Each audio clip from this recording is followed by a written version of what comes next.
चौथी पंचवर्षीय योजना के बारे में पढ़ चुके थे। अब है पांचवी पंचवर्षीय योजना। तो पांचवी पंचवर्षीय योजना जनता सरकार के द्वारा एक वर्ष पहले ही समाप्त कर दी गई, क्योंकि उस समय राजनीति उथल पुथल की वजह से इस योजना को एक साल पहले, इसके कार्यकाल के एक वर्ष पहले ही समाप्त कर दिया गया है। तो हम देखेंगे पांचवी पंचवर्षीय योजना। पांचवी पंचवर्षीय योजना 5 साल होने से पहले ही समाप्त कर दी गई। देखिए, इस योजना का मुख्य उद्देश्य गरीबी उन्मूलन। इस योजना का प्रमुख उद्देश्य था गरीबी उन्मूलन, यानी कि श्रीमती इंदिरा गांधी ने इस समय गरीबी हटाओ, गरीबी मिटाओ, गरीबी उन्मूलन के नारे दिए थे पांचवी पंचवर्षीय योजना में। इस योजना का मुख्य उद्देश्य था गरीबी उन्मूलन तथा आत्मनिर्भरता की प्राप्ति था। इस पांचवी पंचवर्षीय योजना में औद्योगिक विकास को सर्वोच्च प्राथमिकता दी गई। इस योजना में 20 सूत्री कार्यक्रम यानी 1975 में शुरू किया गया, जिसके माध्यम से ग्रामीण निर्धनता के उन्मूलन का प्रयास किया गया। तो बच्चों देखिए, जो पांचवी पंचवर्षीय योजना थी वो 1974 से 1979 इसका काल था, परंतु ये 1978 में ही समाप्ति कर दी गई। और इस योजना का मुख्य उद्देश्य था गरीबी उन्मूलन, यानी कि श्रीमती इंदिरा गांधी के द्वारा इसमें गरीबी हटाओ, गरीबी मिटाओ ये नारे दिए गए थे, परंतु आज तक गरीबी मिटी नहीं, क्योंकि राजनीति इच्छा शक्ति नहीं है। कोई भी सरकार नहीं चाहती कि गरीबी मिटे। कब दिया गया था नारा? 1974 के समय की बात है। कितने साल हो गए? 25 साल तो हो गए और 20 साल हो गए, परंतु आज तक गरीबी नहीं मिटी। इस योजना का मुख्य उद्देश्य गरीबी उन्मूलन तथा आत्मनिर्भरता की प्राप्ति था। इस योजना में औद्योगिक विकास को सर्वोच्च प्राथमिकता दी गई। किसको भी देगी? औद्योगिक विकास को सर्वोच्च प्राथमिकता दी गई। इस योजना में 20 सूत्रीय कार्यक्रम जिनकी शुरुआत 1975 में हुई, शुरू किया गया, जिसके माध्यम से ग्रामीण निर्धनता के उन्मूलन का प्रयास किया गया। इनकी 20 सूत्रीय कार्यक्रम के तहत ग्रामीणों में रोजगार के लिए अनेक कार्यक्रम चलाए गए सरकार के द्वारा। 1975 में आपातकाल के बाद नए चुनाव के दौरान जनता पार्टी की सरकार बनी और उस सरकार ने कोई नई योजना नहीं बनाई और पुरानी पांचवी पंचवर्षीय योजना को ही आगे बढ़ाने का प्रयत्न किया। इस प्रयत्न को रोलिंग प्लान का नाम दिया गया और ये योजना समय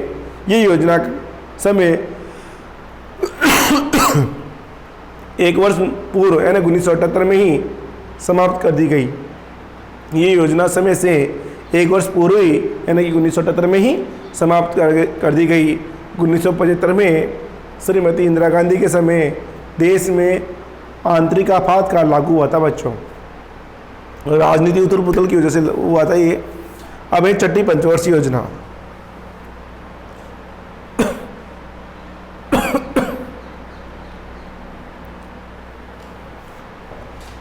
अब देखिए छठी पंचवर्षीय योजना का समय बच्चों इससे पहले कि 78 में समाप्त कर दी गई और छठी पंचवर्षीय योजना 2 बार बनी। एक बार 1979 में बनी, 79 में बनी, परंतु वह एक वर्ष के लिए बनी।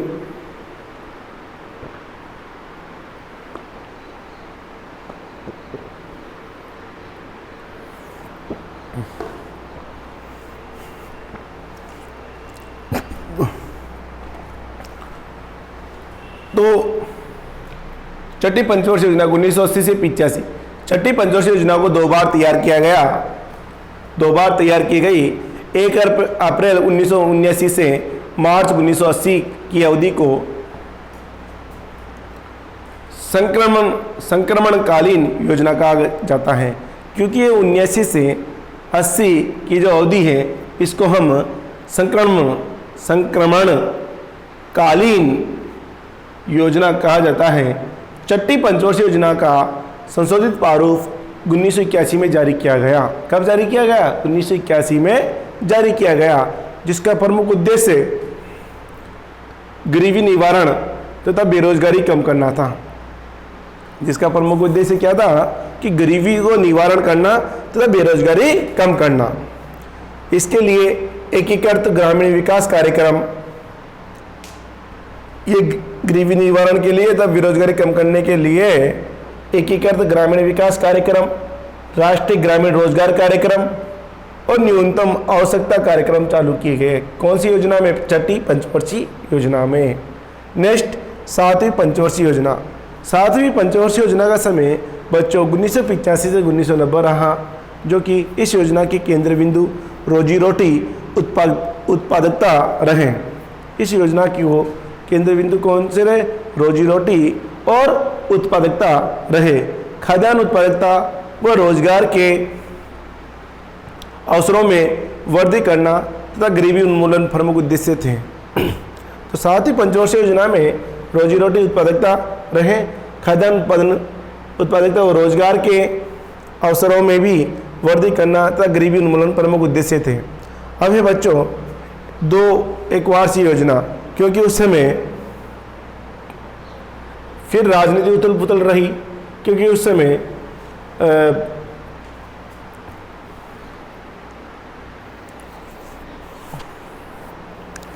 राजीव गांधी जी की मृत्यु हो गई थी।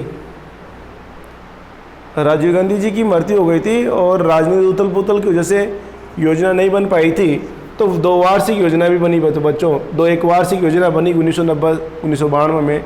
इस समय देश के राजनीति अनिश्चितता स्थिरता के दौरों में थी, तो इस समय देश में आर्थिक उदारीकरण नीतियों को लागू किया गया। यानी कि हम जब पढ़ेंगे वैश्वीकरण, उदारीकरण और निजीकरण, इनको पढ़ेंगे। अपनी पिछली क्लास में पढ़ा था उदारीकरण। तो उदारीकरण की नीतियों को लागू किया गया। नरसिम्हा राव सरकार आई, उसने उदारीकरण को अपनाया, तब जाके, और नरसिम्हा राव सरकार में हमारे प्रधानमंत्री मनमोहन सिंह, जो भूतपूर्व प्रधानमंत्री मनमोहन सिंह वित्त मंत्री रहे बच्चों। तो नरसिम्हा राव सरकार ने के बाद में उस समय अर्थव्यवस्था के डगमगाने का दौर था। तो इस समय देश के राजनीतिक अनिश्चितता स्थिरता के दौरे में था। तो इस समय देश में आर्थिक उदारीकरण नीतियों को लागू किया गया। 8वीं पंचवर्षीय योजना। 8वीं पंचवर्षीय योजना की शुरुआत 1992 से 1997 के बीच में होती है बच्चों। तो 8वीं जो पंचवर्षीय योजना का समय था 1992, 1 अप्रैल 1992 से मार्च 1997 में। इस योजना के प्रमुख उद्देश्य रोजगार के अवसरों को बढ़ाना।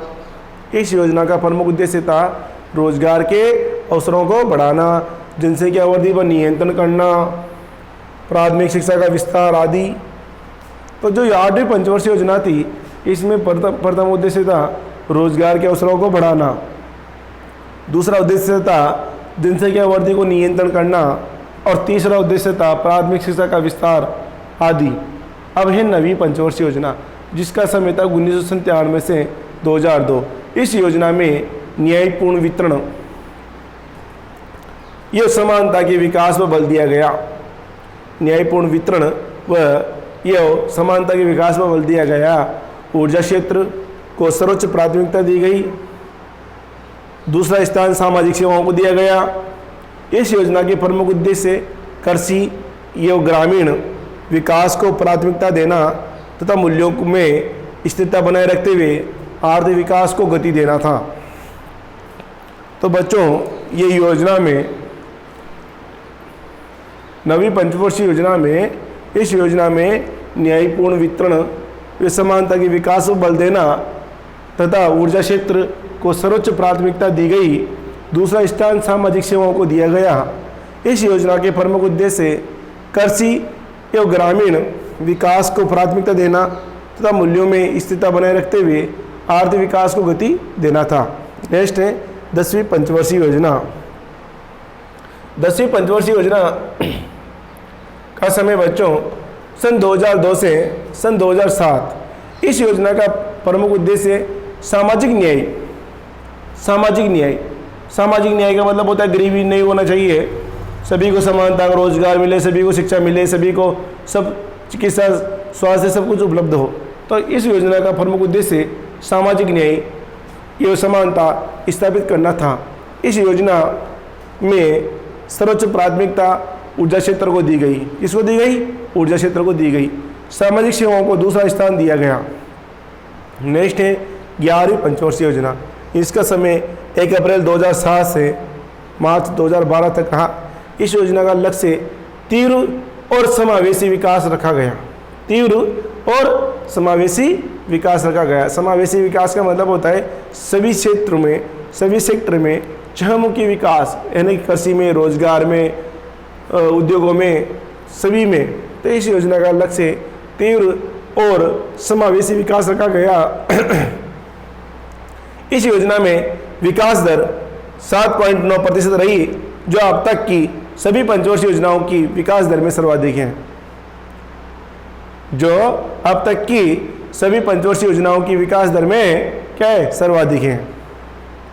तो 11वीं पंचवर्षीय योजना की विकास दर 7.9% रही, जो अब तक की सभी पंचवर्षीय योजना की विकास दर में सर्वाधिक है। तो ध्यान रखना बच्चों, ये पूछ ले कि कौन सी योजना की विकास दर सर्वाधिक रही, तो आपका जवाब होगा 11वीं पंचवर्षीय योजना की विकास दर सर्वाधिक रही, 7.9% रही, जो अब तक की सभी पंचवर्षीय योजनाओं की विकास दर में सर्वाधिक हैं। नेक्स्ट है 12वीं पंचवर्षीय योजना। 12वीं पंचवर्षीय योजना में बच्चों 2012 से 2017, 1 अप्रैल 2012 से देश की 12वीं पंचवर्षीय योजना का प्रारंभ हुआ, जो 31 मार्च 2017 तक लागू रहेगी। इस योजना में लागू थी। इस योजना में विकास दर का लक्ष्य 8% रखा गया और इस योजना में तीव्र, अधिक समावेशी और टिकाऊ विकास की नई रणनीति पर जोर दिया गया, ताकि भारतीय अर्थव्यवस्था को संतुलित विकास हो सके। तो इसमें तीव्र, अधिक समावेशी और टिकाऊ विकास की नई रणनीति पर जोर दिया गया, ताकि भारतीय अर्थव्यवस्था का संतुलित विकास हो सके। नेक्स्ट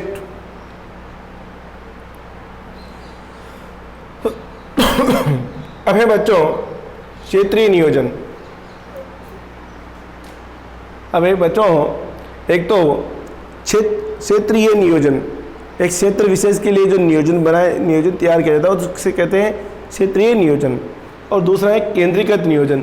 एक केंद्रीकृत नियोजन जो राष्ट्र स्तर पर जो नियोजन तैयार किया जाता है। राष्ट्र का जो केंद्रीकृत नियोजन तो पूरे देश के लिए होता है, और क्षेत्रीय नियोजन तो एक पार्टिकुलर तौर पे अगर हम देखें तो एक क्षेत्र विशेष के लिए हो जाता है। तो हम देखेंगे अब क्षेत्रीय नियोजन। स्थान और स्थिति के आधार पर नियोजन मुख्य रूप से 2 प्रकार का होता है। स्थान व स्थिति के आधार पर नियोजन मुख्य रूप से 2 प्रकार का होता है। स्थान और स्थिति के आधार पर नियोजन या कहेंगे या प्लानिंग कहेंगे, मुख्य रूप से 2 प्रकार का होता है। तो एक होता है केंद्रीकृत नियोजन।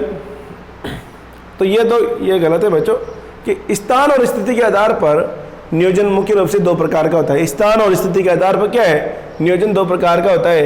एक तो फल है केंद्रीकृत नियोजन, दूसरा है क्षेत्रीय नियोजन। अब देखिए, राष्ट्रीय स्तर पर किए जाने वाले नियोजन को केंद्रीकृत नियोजन कहा जाता है। इसे योजना आयोग के द्वारा बनाई गई समस्त योजनाएं भारत में केंद्रीकृत नियोजन को अपनाया गया है। राष्ट्रीय स्तर पर यानी कि भारत 28 राज्य और 9 केंद्र शासित प्रदेशों से मिलकर बना है। तो भारत में जो केंद्रीकृत नियोजन है तो वो 28 राज्य और 9 केंद्र शासित प्रदेशों के लिए बना है। केंद्रीकृत नियोजन है सभी राज्यों के लिए, ये थोड़ी एक विशेष राज्य के लिए।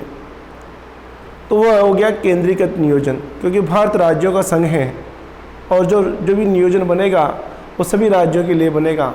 यानी कि भारत के चहुमुखी विकास के लिए, पूरे राज्यों और केंद्र शासित प्रदेशों के विकास के लिए, तब जाके तो भारत अगर पूरे राज्य और केंद्र शासित प्रदेशों का विकास होगा, तभी तो जाके भारत का विकास होगा। तो ये होता है केंद्रीकृत नियोजन, कि राष्ट्रीय स्तर पर किए जाने वाले नियोजन को केंद्रीय नियोजन कहा जाता है। जैसे योजना आयोग के द्वारा बनाए गए समस्त योजनाएं भारत में केंद्रीकृत नियोजन को अपनाया गया है। भारत में कौन से नियोजन को अपनाया गया है? केंद्रीकृत नियोजन को अपनाया गया है। क्षेत्रीय नियोजन में इस क्षेत्र विशेष के आधार पर किया जाने वाला नियोजन क्षेत्रीय नियोजन कहलाता है। इसमें किसी क्षेत्र विशेष की समस्याओं, उसके विकास की आवश्यकताओं को ध्यान में रखकर उस क्षेत्र के संसाधनों के सामूहिक उपयोग की योजनाएं बनाई जाती है।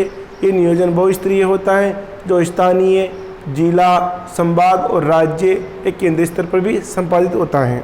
अब देखिए बच्चों, क्षेत्रीय नियोजन इस क्षेत्र विशेष के आधार पर किया जाने वाला नियोजन क्षेत्रीय नियोजन कहलाता है। यानी क्षेत्र, जैसे कि मान लीजिए रेगिस्तान है, अब रेगिस्तान के संसाधनों का विकास करना है, रेगिस्तान में संसाधनों का विकास करना है, तो वहाँ उद्योग लगाने हैं, वहाँ पर पानी की व्यवस्था करनी है। जैसे पश्चिमी रेगिस्तान है, हमारे राजस्थान का जो पश्चिमी भूभाग है वो पूरी अरावली पर्वतमाला का जो पश्चिमी भाग है वो रेगिस्तान, 61% लगभग रेगिस्तान है। तो क्षेत्र विशेष के आधार पर किया जाने वाला नियोजन क्षेत्रीय नियोजन कहलाता है। जैसे मान लीजिए अगर उनको नियोजन करना है किसका, पश्चिमी रेगिस्तान का नियोजन करना है, तो इसमें किसी क्षेत्र विशेष की समस्या है।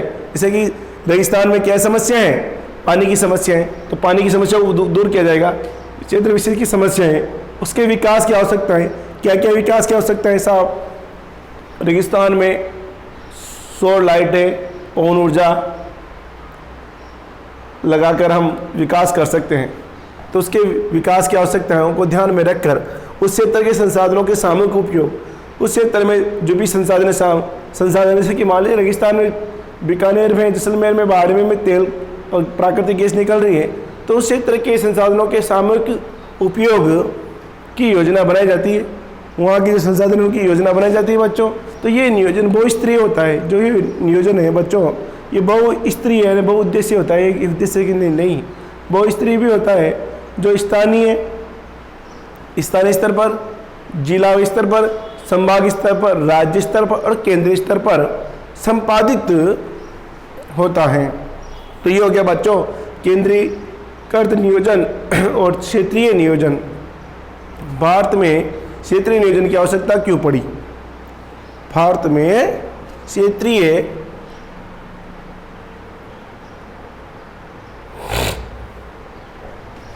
अब देखिए बच्चों, भारत में क्षेत्रीय नियोजन की आवश्यकता। भारत में लोकतांत्रिक और संघीय शासन प्रणाली है, जिसमें केंद्र और राज्यों को स्वायत्तता प्राप्त है। केंद्र और राज्यों को क्या है? स्वायत्तता प्राप्त है। इन भारत में लोकतंत्र प्रणाली, लोकतांत्रिक और संघीय शासन प्रणाली है, क्योंकि भारत राज्यों का संघ है, तो संघीय शासन प्रणाली है। भारत में 28 राज्य और 9 केंद्र शासित प्रदेश है बच्चों, तो संघीय शासन प्रणाली है। अगर हम इनको बिखेर देंगे तो भारत नाम की कोई देश ही नहीं है।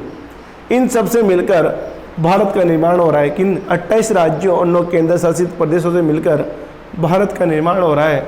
तो भारत में लोकतांत्रिक और संघीय शासन प्रणाली है, जिसमें केंद्र और राज्यों को स्वायत्तता प्राप्त है। नेक्स्ट, केंद्रीकृत नियोजन से क्षेत्रीय असमानता में वृद्धि हुई है। केंद्रीकृत जो नियोजन से हैं, क्षेत्रीय असमानता में वृद्धि हुई है। अब देखिए, केंद्र में जो नियोजन बनाया जाता है, केंद्रीकृत नियोजन में क्या, वह क्षेत्रीय नियोजन को क्यों अपनाया गया? वो इसलिए अपनाया गया क्योंकि वहाँ जब एक जगह से नियोजन होता है तो क्षेत्र विशेष की क्या समस्याएं, क्या मूलभूत समस्या हैं, इनको अधिकारी या कर्मचारी वर्ग वाकिफ तो है नहीं। तो उससे क्या होता है? असमानता में, जो केंद्रीकृत नियोजन से क्षेत्रीय असमानता में वृद्धि हुई है बच्चों। अब जो अधिकारी, जो कर्मचारी वर्ग था, उसने जो योजना बनाई है, उसको वहाँ की मूलभूत जगह तो गया नहीं, और उसने योजना बना दी।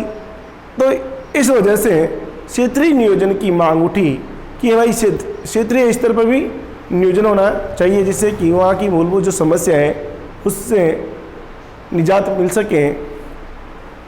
तो केंद्रीकृत नियोजन से क्षेत्रीय असमानता में वृद्धि हुई, इसलिए क्षेत्रीय नियोजन की आवश्यकता पड़ी।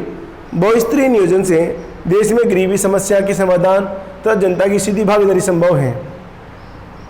बहुस्तरीय नियोजन से देश में गरीबी की समस्या के समाधान तथा जनता की सीधी भागीदारी संभव है। इस वजह से भारत में क्षेत्रीय नियोजन की आवश्यकता पड़ी। हमें बच्चों प्रादेशिक असंतुलन,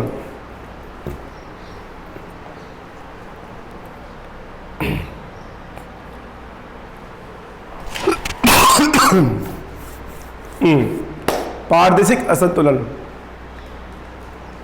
अब प्रादेशिक असंतुलन के बच्चों होता है, जैसे किसी प्रदेश, जैसे मान लीजिए राजस्थान का जो पश्चिमी भाग है वो बहुत पानी की कमी है, रोजगार की कमी है, इतनी उद्योग स्थापित नहीं हो पाए क्योंकि पानी की कमी है। तो ये प्रादेशिक असंतुलन की होने की वजह से अब इसको कैसे पाटा जाए, इसी के बारे में हम इसमें चर्चा होगी।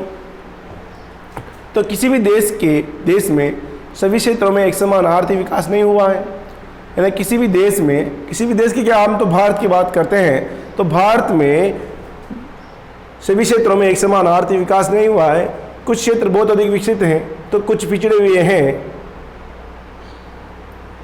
के.वी. सुंदरम ने अपने लेख अविकसित भारत में निम्न और अति निम्न समस्याग्रस्त क्षेत्रों के.वी. सुंदरम ने अपने लेख अविकसित भारत में निम्न एवं अति निम्न समस्याग्रस्त क्षेत्रों के तहत 5 पिछड़े क्षेत्रों की पहचान की है, जिसमें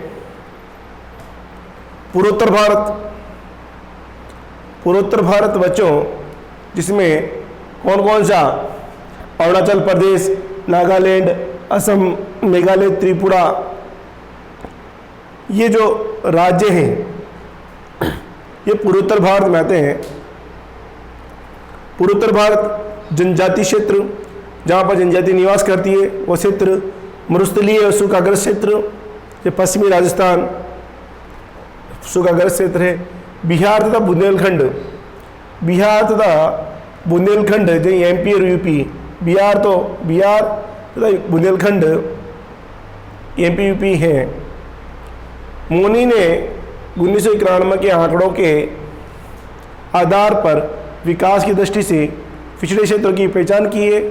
चक्रवर्ती committee, Shiv Raman committee, Patel committee ने भी सरकारी स्तर पर पिछड़े क्षेत्रों की पहचान की है। तो एक कमेटियाँ बनी है बच्चों जिन्होंने पिछड़े क्षेत्रों की पहचान की है।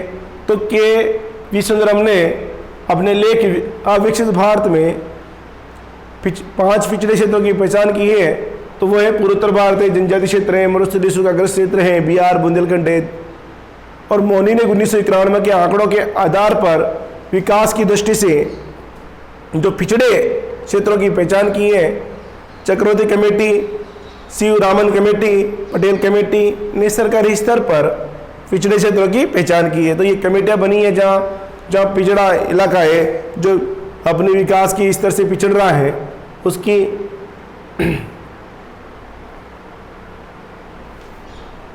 अब देखिए योजना